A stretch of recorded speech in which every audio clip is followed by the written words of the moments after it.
Eu vou usar o exemplo do que tá passando com a cantora Shakira, com a Lara Nesteruk e também alguns outros exemplos e o resultado de uma pesquisa que eu fiz para tentar entender como chegamos até esse ponto em que se é considerado errado o que elas estão fazendo, expondo as condições da sua separação depois de tudo que elas passaram. E eu já te adianto que se você acha que nada deve ser exposto e que a mulher tem que ficar caladinha, pode seguir. Esse vídeo aqui não é pra você. O ano mal começou e a internet está empolvorosa com a notícia do divórcio da Shakira, que afirma ter sido traída pelo ex dela. E esse foi o motivo da separação. Muitas pessoas têm se posicionado a respeito, mas um tipo de comentário me saltou aos olhos.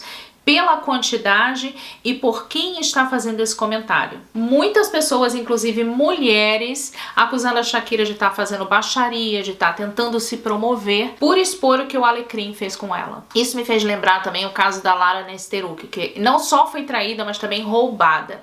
E ao expor o que aconteceu, também vemos o mesmo tipo de comentário, o que me fez perguntar: por que tanta gente ainda acredita que a mulher traída e abusada deve ser superior e ter sabedoria e ficar calada? Por que a mulher que expõe o presente de Deus está sendo rancorosa, interesseira e até egoísta? Onde estamos? Que ano é esse? Alguém anotou a placa do carro? Eu fiz uma pesquisa e trouxe alguns pontos aqui que podem nos ajudar a... Gente, eu virei, eu acho que minha perna... Isso aqui eu tô vestida assim, né? Mas por baixo é short. Ignora isso. Eu fiz uma pesquisa e eu trouxe aqui alguns pontos que eu acho que podem nos ajudar a entender isso. E eu já te convido a se inscrever aqui no canal e ativa o sininho pra não perder nada, porque eu posto aqui toda semana.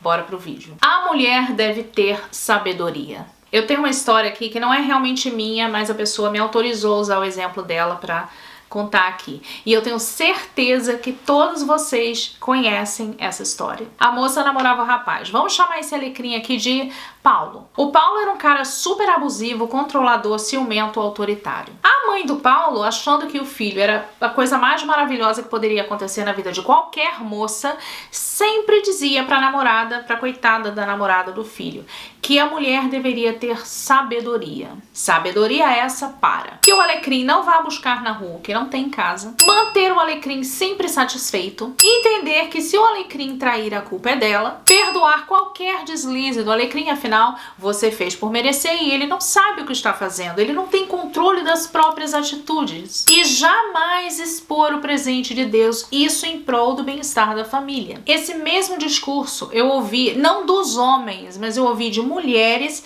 das famílias de ex-namorados meus, famílias de amigos meus e até na minha própria família mesmo. É como culpar a vítima pelo ocorrido, é como se cada mulher quisesse que a outra mulher passasse pela mesma situação ruim que ela tá passando. É muita sacanagem, porque a pessoa já sofreu com a traição e os abusos do cara.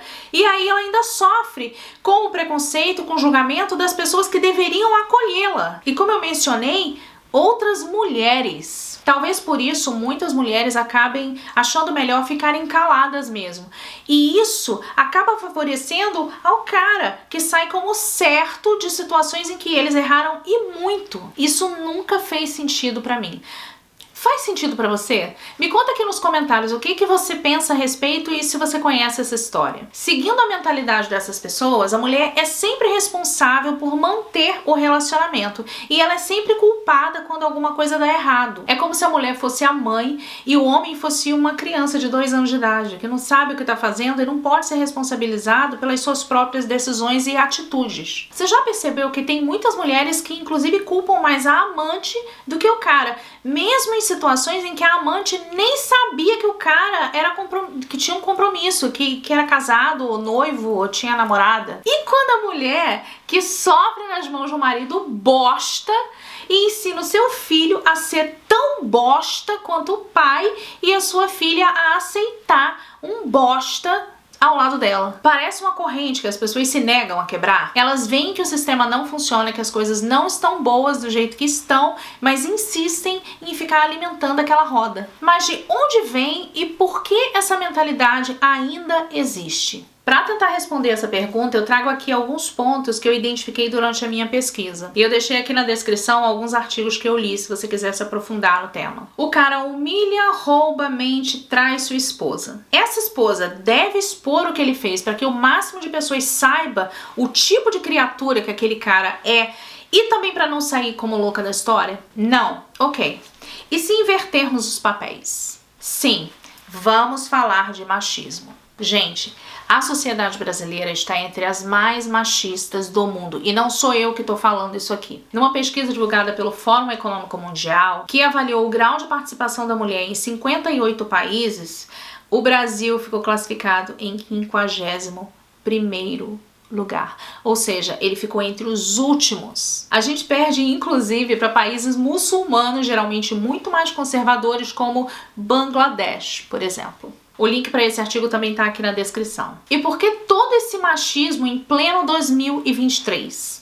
Bem, parece que o machismo ele está enraizado aí na nossa cultura, e isso começa lá desde Portugal, que também é uma sociedade super machista. Talvez um dos motivos para ser tão difícil combater o machismo seja o fato da gente nem saber exatamente o que configura machismo. O cavalheirismo, por exemplo, esconde muito machismo. Eu costumo dizer que o cavalheirismo é o machismo que é conveniente à mulher. Por isso, quando alguém me fala que é um amante à moda antiga, eu penso duas vezes, porque ele pode ser um amante à moda antiga, do tipo que ainda manda flores, mas ele também pode ser do tipo que trata a mulher como inferior. É como dar com uma mão pra te distrair enquanto ele tira com a outra. E um outro motivo para o machismo continuar firme e forte é que ele é justificado por muitas religiões. E antes de continuar, eu quero deixar bem claro aqui que eu não tô querendo criticar nenhuma religião, eu só tô tentando entender como que a gente chegou até aqui? E voltando à explicação, como há trechos que defendem o machismo nos livros das religiões, das principais religiões que a gente conhece, até porque eles foram escritos há milênios, isso vem ser usado para dar força a essa mentalidade, inclusive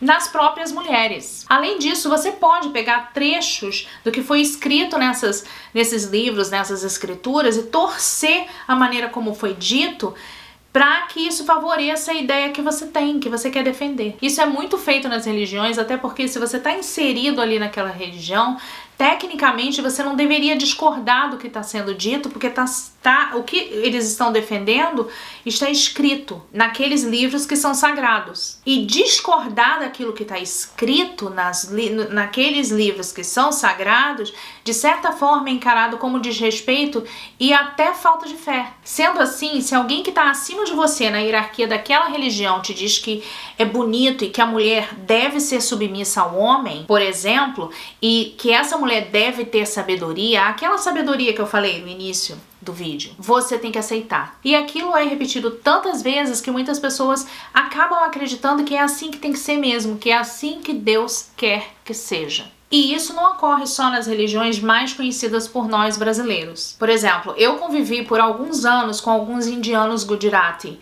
Eu namorei por alguns anos um indiano Gujarati.